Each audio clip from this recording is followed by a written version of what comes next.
Radar Update. My name is Daniel Vallis and welcome to our channel.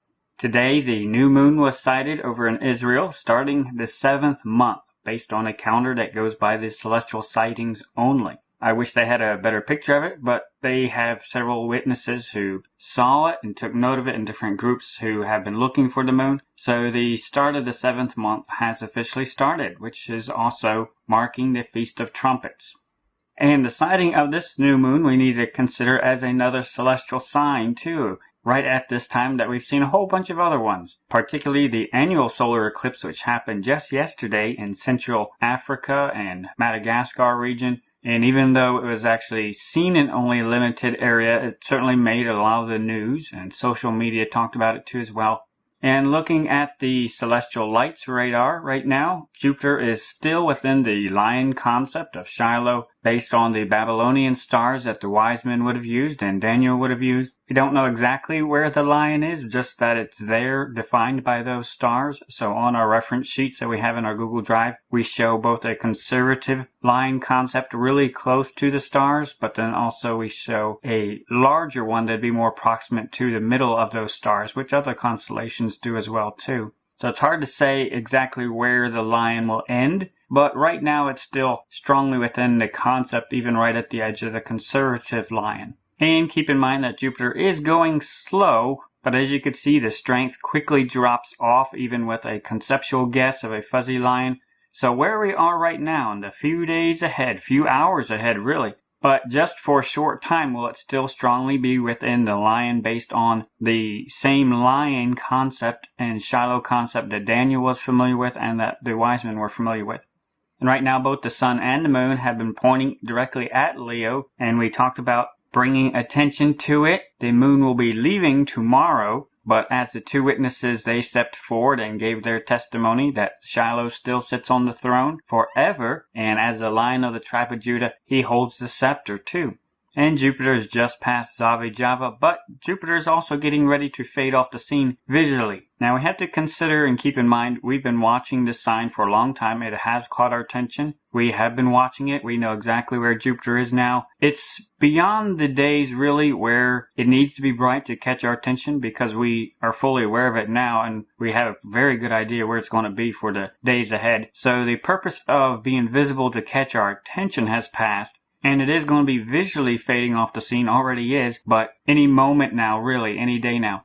When we look on star charts, we could see that we are just past Zavijava, right inside where Jupiter would be in September, right at the start of September. And Zavijava was the rear foot of the lion based on the Babylonian star charts. And then Porima was the start of what they called the furrow, which we would associate with Spica and the Virgin. So there is a gap between these two, and there's a 2-month gap. It's going to take Jupiter 2 months to bridge that gap. But the dashed area on Jupiter's path represents where it's not visible. It just goes off the scene below the horizon for a while. And so right about now, Jupiter is reaching its omega point, which is the point where it's last visible above the horizon. And that will vary, and really you won't know exactly when the omega point is until you can actually verify, okay, that was the last time we saw it, and we won't see it anymore. And the reason I mentioned the second is because that is what Earth's sky was showing. And just like we watched in our picture the other day, it's already pretty hard to see. But in some areas, you could probably still see it for another day or two. So right around now, any day now, is its omega point, depending on your area and conditions. So right about now, it's going to start fading off the scene. And the sun and the moon are both in Leo today on the 2nd, but the moon will be leaving on the 3rd. But both of them have stepped forward at this time, this very interesting time, to give their testimony about Shiloh. Psalm 89:35, once have I sworn by my holiness that I will not lie unto David. His seed shall endure forever, and his throne as the sun before me. It shall be established forever as the moon, and as a faithful witness in heaven. Selah. Now there's no requirement that the sun and moon have to be there for any other particular reason. They've stepped forward, they've given their witness right at this time too. So it shouldn't surprise us that the moon is going off the scene. It's not required that it be here, but they have given their witness right at this time. And the sun's going to be moving very slowly. It's going to take it a couple more weeks before it actually leaves. And when we look at a timeline for the days ahead, particularly with the shadows and the patterns of the feast days, just to get a context, where we are right now is the prime time. The hours ahead, right where we are right now, the Feast of Trumpets, this is where we expect the rapture and the gathering of Shiloh's people around here. But to give us a context, just to have in mind what is coming together right now, we can see just a few days ago, we had the 2015 Star of Bethlehem's 1-year average midpoint that brought us to that point. That was an anniversary, very significant, very definite preparation time too as well. That was also the time that the sun entered Leo's constellation, or at least the stars, based on the Babylonian stars, coming in at the head star. So a lot's coming together right now that reminded us of Esther and Purim and going to the king and the scepter and all that. All of these have been rehearsed for us so we can reflect on them and chew on them and so we can make ourselves ready. And then just a few days ago was the third star of Bethlehem on the exact same day that Jupiter was at Zavijava. And that also tied in with the picture of Esther going to the king and beautiful pictures being rehearsed for us. And then we talked in our last video about how the wise men, when they saw the second star, they weren't quite to the king's house yet, but they were almost there. So this is how we should look at the third star of Bethlehem, a powerful reminder to make final preparations, but also a reminder that we are very, very close.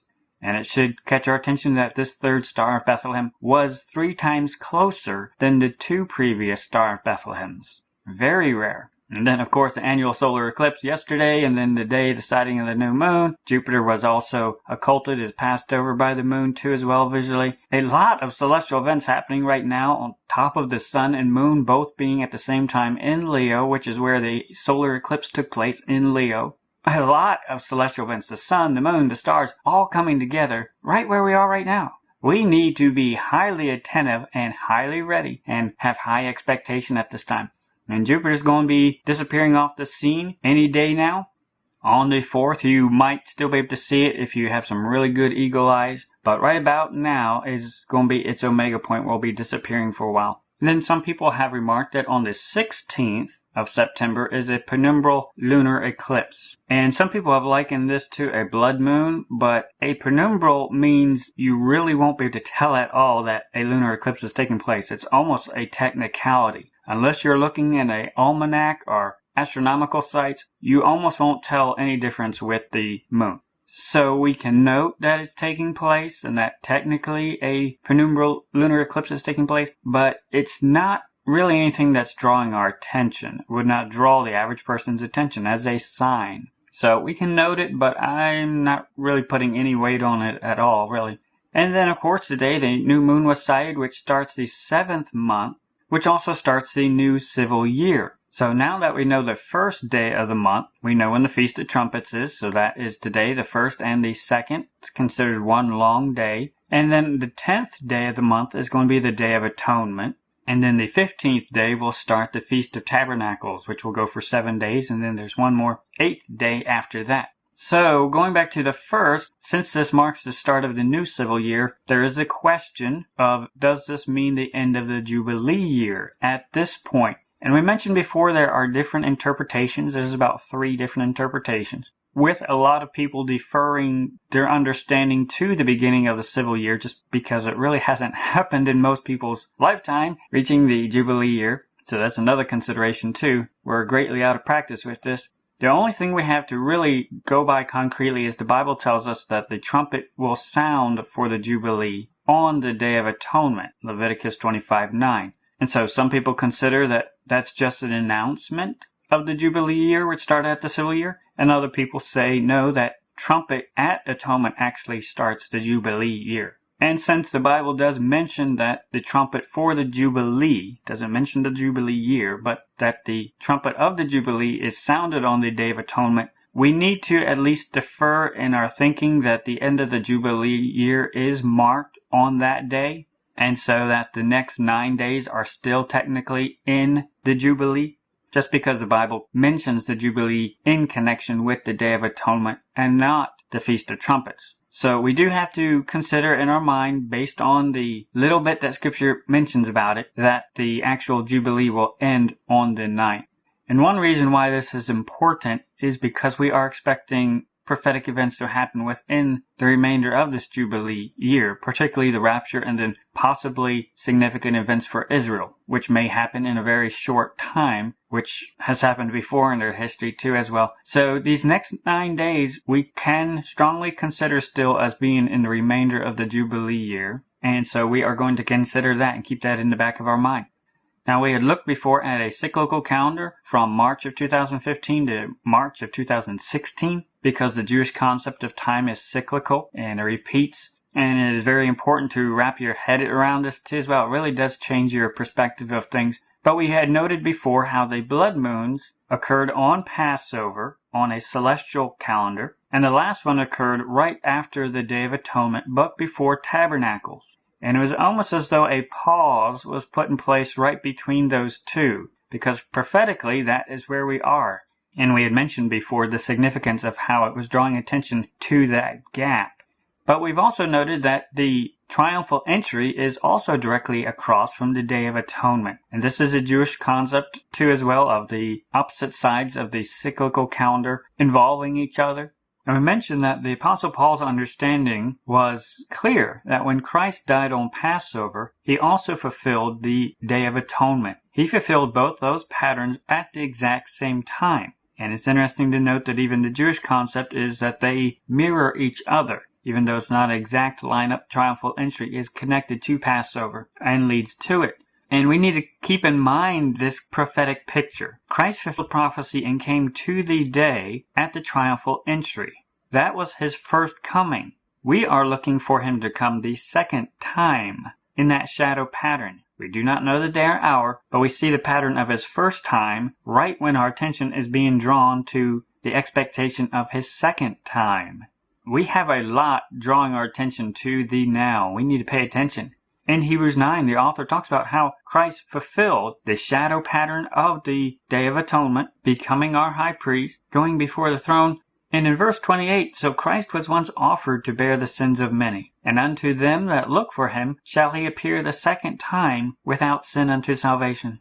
And so it's very important to understand the shadows and the patterns and study them in Scripture because they are going to repeat. And so we've been studying the pattern and the shadow of the wise men and Christ's first coming and learning a lot from that. But then also as we study the story of redemption and we understand what Christ did for us the first time he came, we need to have that in the back of our mind to really understand what is the second time. When is he coming? What are the pictures and patterns and shadows that are going to be involved in the second time? Because we are told he's going to be coming a second time, meaning we need to look for a lot of the shadow patterns from the first time. And that has greatly helped give a lot of understanding to the times and where we are right now. So the first time he came, he fulfilled Passover and unleavened bread and first fruits, and Pentecost was fulfilled. But the Day of Atonement was fulfilled the same day as Passover. When he fulfilled that, he fulfilled both those pictures at his first time, at his first coming. And we see the Day of Atonement on the horizon. We're at the Feast of Trumpets right now, literally, but also in a larger sense with all the warnings over the past year, drawing our attention to the Day of Atonement the second time as we are coming full circle back to it again, literally. So this Day of Atonement on the horizon is very important because it pictures, just pictures, it's not the day, it's not the hour, but it pictures the second time. So Christ was once offered to bear the sins of many, and unto them that look for him shall he appear the second time without sin unto salvation. Christ wants us to be looking for him. There's going to be visual signs in the heavens, the Shiloh prophecy, which is ongoing right now. It is all leading up to and reminding us of how he came the first time and how he's going to appear the second time. He's going to be appearing the second time in an echo of his first time. And as we see the shadow pattern of the second time and drawing our attention to right now, and as we look for him, and as we have lifted up our heads, and as we have looked up, we see that our redemption, the one who paid our redemption price, our Redeemer, who died at Passover on the cross and fulfilled the Day of Atonement to be our Redeemer, to pay our redemption. And so we are seeing the day of our redemption, the pickup of what was redeemed. We are seeing that. The second time is when the Redeemer is returning to pick up what he has redeemed. And it should catch our attention that we see this literal shadow pattern day, the Day of Atonement, which pictures the day we were paid for. We see this just on the horizon, just a few days away from us now. And we are in a high look time right now, expecting to see our Savior. And Hebrews 10:24 reminds us, and let us consider one another, to provoke unto love and to good works, not forsaking the assembling of ourselves together, as the manner of some is, but exhorting one another, and so much the more as you see the day approaching. What day? The day of our redemption. And we see on the horizon, just a few days away, the shadow of the day we are paid for. We're not saying that's the day, that's the hour. No, we can't say that, but we see that shadow approaching real quick, right in light of all the celestial signs leading us to right now, where we are right now. We see the day approaching, so we must exhort one another, and so much the more as we look and we see the day of our redemption approaching. We do not know what day or hour it will be, but it should wake you up that we see the shadow pattern of the day we are purchased right on the horizon. We have heard so many celestial signs telling us the bridegroom cometh. Go ye out to meet him. And now we have in our view on the horizon the day that our bridegroom paid the bride price on our behalf. The day he redeemed us. We see that on the horizon. And when we consider all that he has done for us and all he has paid for us, let us shine bright. Let us prepare ourselves. Let us adorn ourselves with what he takes pleasure in. Let us shine bright so that the world can see him in us. Let us encourage and exhort each other to love and to good works, and so much the more as we see our redemption drawing closer and closer. We have seen so many celestial signs and the work of the Spirit drawing our attention to this time over the past year and even over the year and a half, with all the signs that we've been watching and the different steps of purification and the different steps of knowledge. God did not give us the picture all at once. He wanted us to assimilate it in stages, bring into our life and put into practice what we learned as we went forward. But it has drawn us to where we are right now, and we've seen so much coming together. We just passed the Star of Bethlehem. We have the expectation that our King, that our bridegroom, that our Redeemer, the Lion of the tribe of Judah, is within sight.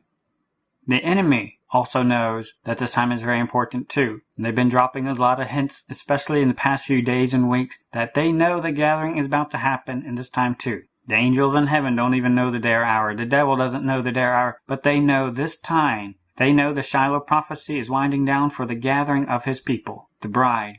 They know the story. They are looking for his second time because that means they will be unrestrained. So that is why they are watching the clock.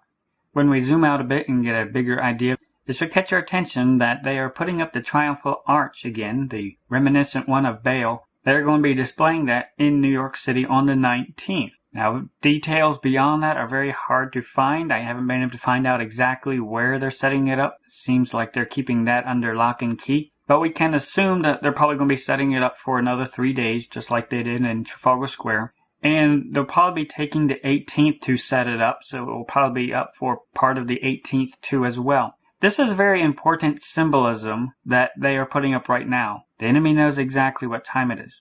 The Feast of Tabernacles is often viewed as a shadow pattern of the tribulation time, not only for the period of 7 that it represents, but also with the bridegroom in his chamber. And the 7 is also a reference to the honeymoon period, the 7-day honeymoon period in the Jewish wedding model. And it also represents the wise virgins who are inside the chamber versus the foolish virgins who are stuck outside the chamber until the honeymoon is over. And so it should catch our attention that this powerful picture in the Feast of Tabernacles, a picture of the tribulation time period, they are marking that with the triumphal arch that they put up with all the other messaging before in Baal. They know exactly what this time represents, and they know exactly what time it is, that it's the 7th month. They've been watching the celestial signs too as well. They know what time it is. We've talked a lot about the arch before in the past, so I'm not going to cover it here, but a lot of tying with Trafalgar and time around the same time that they're making the big push for Alice through the looking glass, and with the definite references to the bride who is awake, escaping, right in connection to the church. The church is escaping. The enemy knows there's going to be a departure. The enemy knows there's going to be a gathering of the churches that are awake. The enemy has read the letters to the 7 churches, even though most of the churches haven't. The bride that is awake and ready and has prepared herself, she will escape. We talked about how the church they show is the exact same one at Trafalgar Square where they set up this arch. It's all connected, it all goes together.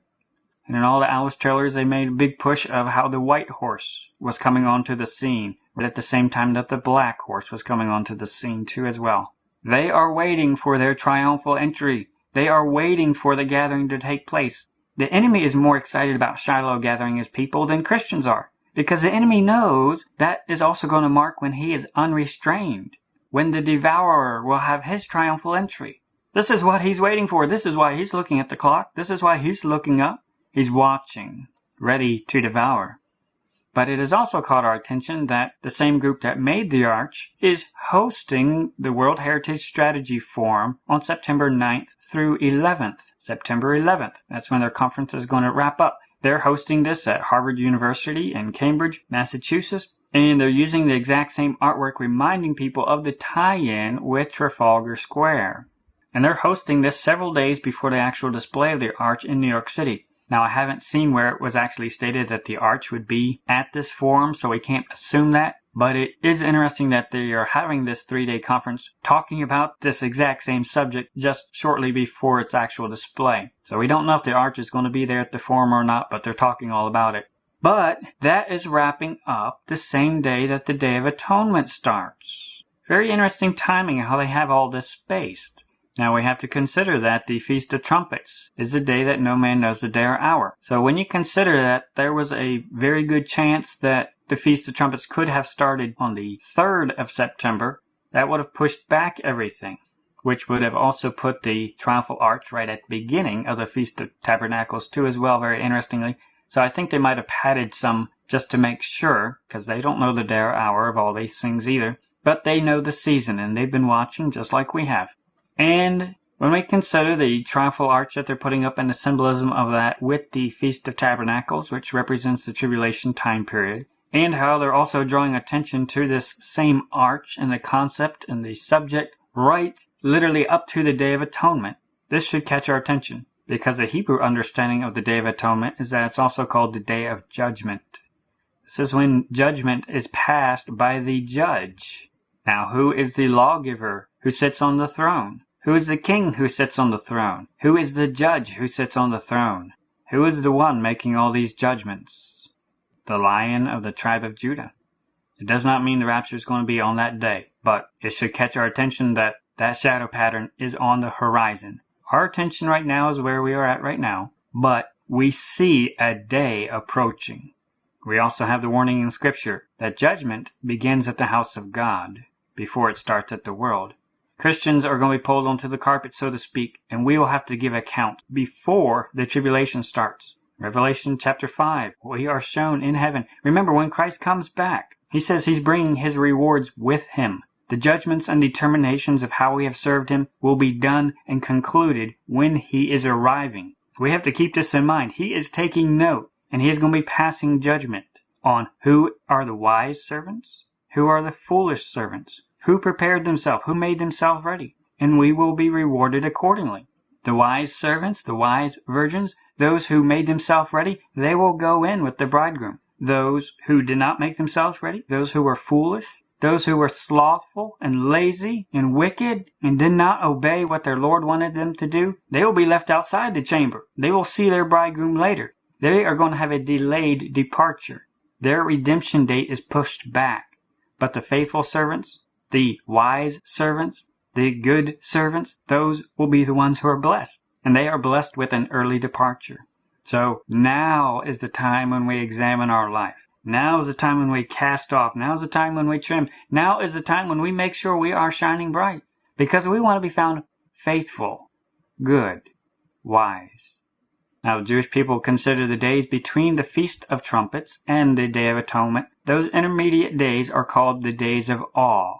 And this is a time of serious reflection, considering that the day of judgment is coming up. And this is the time of serious examination of one's life, making things right, trimming things off, casting things off, setting aside anything that keeps us from shining bright and doing what we're supposed to be doing. And so likewise as Christians, we do not know the day or hour. Christ can come early. Christ did say he is coming with an element of surprise. We will see the day approaching. We will see the day on the horizon. We will see the day of redemption. We will see a day of judgment on the horizon. We will see him drawing nigh, but we will not know the day or hour. But we find that time is quickly running out on multiple levels, with the Shiloh sign, with the shadows and patterns that are in front of us too as well. Judgment will begin at the house of God. We must make sure that we are making ourselves ready. So Christ was once offered to bear the sins of many, and unto them that look for him shall he appear the second time without sin unto salvation. And let us consider one another, to provoke unto love and to good works, not forsaking the assembling of ourselves together, as the manner of some is, but exhorting one another, and so much the more as ye see the day approaching. Do you see the day approaching? Do you see the day of your redemption approaching? The day Christ the Redeemer paid your bride price. The day he redeemed you. The day he made atonement for you. Do you see that on the horizon? Is that affecting how you live? Is that affecting how you interact with each other? Is that affecting how you shine right now? It should. We must always keep in front of us the day approaching, that we are going to meet our bridegroom, the one who paid a very high price for us. How we live with our heart and life is a reflection of how much we love him. We love him because he first loved us, and if we do nothing with our life for him, that shows how much we love him.